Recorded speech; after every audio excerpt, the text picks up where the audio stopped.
खुश आमदेद। आज के इस एक्सप्लेनर में हम तारीख के एक ऐसे गैर मामूली और हैरानकुन किरदार की बात करने वाले हैं जिसने आलमी ताकत का नक्शा ही बिल्कुल पलट कर रख दिया। हम 7वीं सदी के एक ऐसे मास्टरमाइंड और अस्करी जीनियस का जायजा ले रहे हैं जिन्हें तारीख एक नाकाबिले शिकस्त कमांडर के तौर पर जानती है। अब आइए जरा इस बात पर गौर करते हैं, आखिर ये कैसे मुमकिन है कि सहरा से उभरने वाली एक बिल्कुल नई, छोटी सी और वसाइल से महरूम फौज दुनिया की दो सबसे बड़ी और ताकतवर सल्तनतों से एक ही वक्त में टकरा जाए और उन्हें हरा भी दे। बज़ाहिर तो अकल दंग रह जाती है कि भाई ये नामुमकिन है, लेकिन दरअसल ये सब एक बिल्कुल ही अलग तर्ज की अस्करी सोच और बेपनाह फुर्ती का नतीजा था। तो सबसे पहले इस वक्त के हालात को समझते हैं। हिस्सा पहला, थकी हुई सुपर पावर्स। उससे पहले कि हम सीधा मैदान जंग की कमाल हिकमत अमलियों की तरफ जाएं, हमें 7वीं सदी के आलमी हालात को देखना होगा।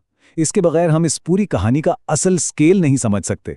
उस वक्त की दुनिया बुनियादी तौर पर दो बड़ी सुपर पावर्स के दरमियान बटी हुई थी, रोमन एम्पायर और सासानी यानी फारसी एम्पायर।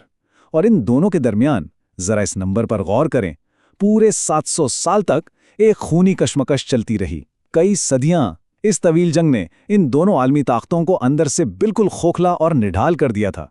उनकी फौजें थक चुकी थीं और खजाने तेजी से खाली हो रहे थे। और ये स्लाइड हमें दोनों ताकतों का फर्क बड़े वाज़े अंदाज में दिखाती है।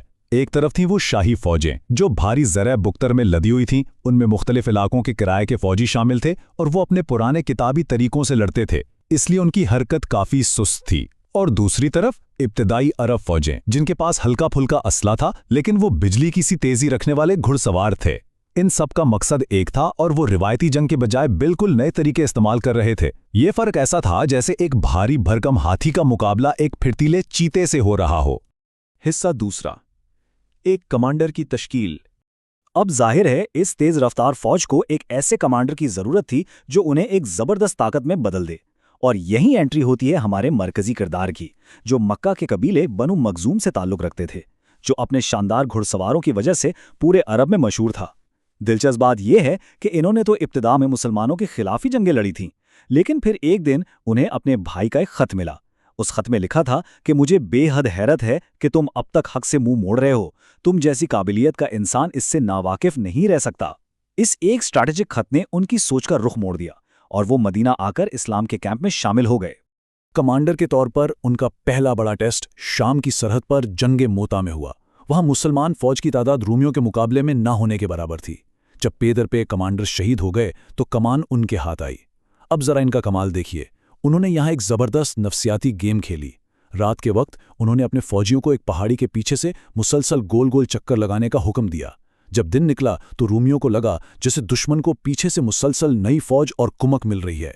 इस खौफ और कंफ्यूजन का फायदा उठाकर उन्होंने अपनी छोटी सी फौज को एक यकीनी तबाही से बेहिफाजत निकाल लिया। हिस्सा तीसरा, मुतहर्रिक जंगी हिकमत अमली के मास्टर। जंगे मोता तो बस एक झलक थी। अब हम उन नाकाबिले यकीन हिकमती अमलियों की बात करते हैं जिन्होंने रिवायती जंगों के सारे असूल ही तोड़ दिए। अब जरा इस हैरत अंगीज लॉजिस्टिक कारनामे को देखें। शाम में दुश्मन को सरप्राइज देने के लिए एक तवील और महफूज रास्ता लेने के बजाय एक ऐसा फैसला किया गया जिसे उस वक्त नामुमकिन समझा जाता था, यानी बेआबो गिया शामी सहरा को अबूर करना। उन्होंने क्या किया? ऊंटों को उनकी गुंजाइश से ज्यादा पानी पिलाया, उनके मुंह बांध दिए और पूरी की पूरी फौज 6 दिन तक उस खौफनाक सहरा में चलती रही। रोजाना कुछ ऊंट ज़बह किए जाते ताकि उनके पेट में महफूज पानी घोड़ों को पिलाया जा सके। किसी के वहम गुमान में भी नहीं था और ये फौज बिल्कुल गैर मुतवक्का सिमत से जाकर दुश्मन के सर पर खड़ी हो गई। लेकिन इस सब के बावजूद फौज की तादाद हमेशा एक बहुत बड़ा मसला थी। जंगे फिराज के नादादो शुमार पर जरा नजर डालें।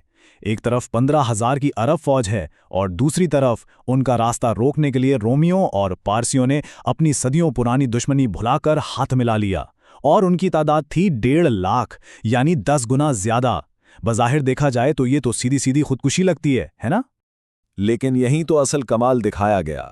यहां एक ऐसी चाल चली गई जिसे मिलिट्री टर्म्स में कंप्रेशन टैक्टिक या दबाव की हिकमत अमली कहते हैं। क्या किया गया? तेज रफ्तार घुड़सवारों ने दुश्मन पर बार बार बिजली की तेजी से छोटे छोटे हमले किए और फिर फौरन पीछे हट गए। इन मुसलसल हमलों ने उस बड़ी और भारी फौज को दरियाए फरात के किनारे सिकेड़ना शुरू कर दिया। दुश्मन की फौज इतना दब गई, इतना पिछड़ गई कि इनके पास अपनी तलवारें तक निकालने की जगह न बची। एक जबरदस्त भगदड़ मची और 1.5 लाख की वो फौज मुकम्मल तौर पर पसपा हो गई। अब चलते हैं हिस्सा चाहर की तरफ। यरमूक का शाहकार। ये सब कामयाबियां हमें ले आती हैं तारीख के एक इंतहाई फैसलाकुन मोड़ पर, यरमूक का मैदान जहां शाम के मुस्तकबिल का फैसला होना था। और एक बार फिर वही पुराना चैलेंज सामने था। बाज़ंतीनी फौज जदीद हथियारों से लैस थी और इनकी तादाद 40,000 के लगभग थी, जबकि अरब अफ़वाज महज 25,000 थीं। और ये कोई एक आध दिन का मारका नहीं था, बल्कि आसाब और सब्र का 6 दिन लंबा इम्तिहान। पहले दिन तो बस हल्की फुल्की झड़पें हुईं ताकि दुश्मन का अंदाजा लगाया जा सके। फिर दूसरे दिन से चौथे दिन तक बाज़ांतीनी फौज ने इंतहाई खौफनाक हमले किए, जिन्हें अरबों ने जान की बाजी लगाकर रोका। पांचवें दिन तक दुश्मन के हौसले टूटने लगे थे, यहां तक कि उनके कमांडर वहान ने अमन की पेशकश कर दी, लेकिन इसे फौरन ठुकरा दिया गया। और फिर आया छठा दिन, जब अरब घुड़सवारों ने एक फाइनल और फैसलाकुन हमला किया, जिसने पूरी जंग का नक्शा ही बदल दिया। इस मैदान जंग की छोटी छोटी कहानियां बड़ी कमाल की हैं, जैसे एडवांस स्काउट्स का इस्तेमाल, जिन्होंने दुश्मन के अले सुबह होने वाले सरप्राइज हमलों को पहले ही नाकाम बना दिया। और फिर वो मौका भी आया जब दबाव इतना बढ़ गया कि कुछ अरब फौजी पीछे हटे तो कैंप में मौजूद खवतीन ने खेमों की लकड़ियां उठा लीं और उन्हें शर्म दिलाते हुए जबरदस्ती वापस फ्रंट लाइन पर भेज दिया। लेकिन सबसे मास्टर स्ट्रोक वो था जब रात के घुप अंधेरे में सिर्फ 500 घुड़सवारों ने खामोशी से वादी रक्कात के पुल पर कब्जा कर लिया। ये दुश्मन के फिरार होने का इकलौता रास्ता था। बाइजेंटीनी फौज अब हर तरफ से फंस चुकी थी।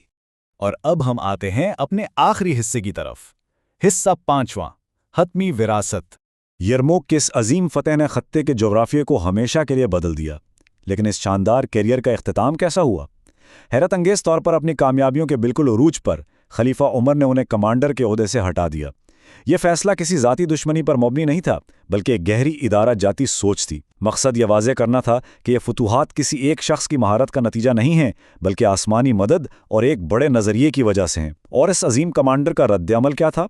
उन्होंने कोई बगावत नहीं की, कोई सियासत नहीं खेली, बस फ़ौरन सर झुकाकर फैसला मान लिया। जब हम्स के शहर में उनका इंतकाल हुआ तो उनके पास दुनियावी माल उसबाब के नाम पर सिर्फ एक घोड़ा, उनके हथियार और एक खादिम था, बस। इस पूरे जायजे के बाद ये बात वाकई गहरी सोच में डाल देती है कि एक कमांडर को तारीख में असल में अजीम क्या चीज़ बनाती है। क्या वो बेशुमार और बज़ाहिर नामुमकिन जंगें जीतना है, या फिर इस बात का शऊर होना कि एक बड़े मकसद और निज़ाम को बचाने के लिए अपनी तलवार कब म्यान में रख देनी है। ये अस्करी कामयाबियों से लेकर ज़ाती कुर्बानी का एक ऐसा सफ़र है जो हमें बहुत कुछ सिखाता है। आज के एक्सप्लेनर में बस इतना ही। इस मौजू पर सोच विचार जारी रखिएगा।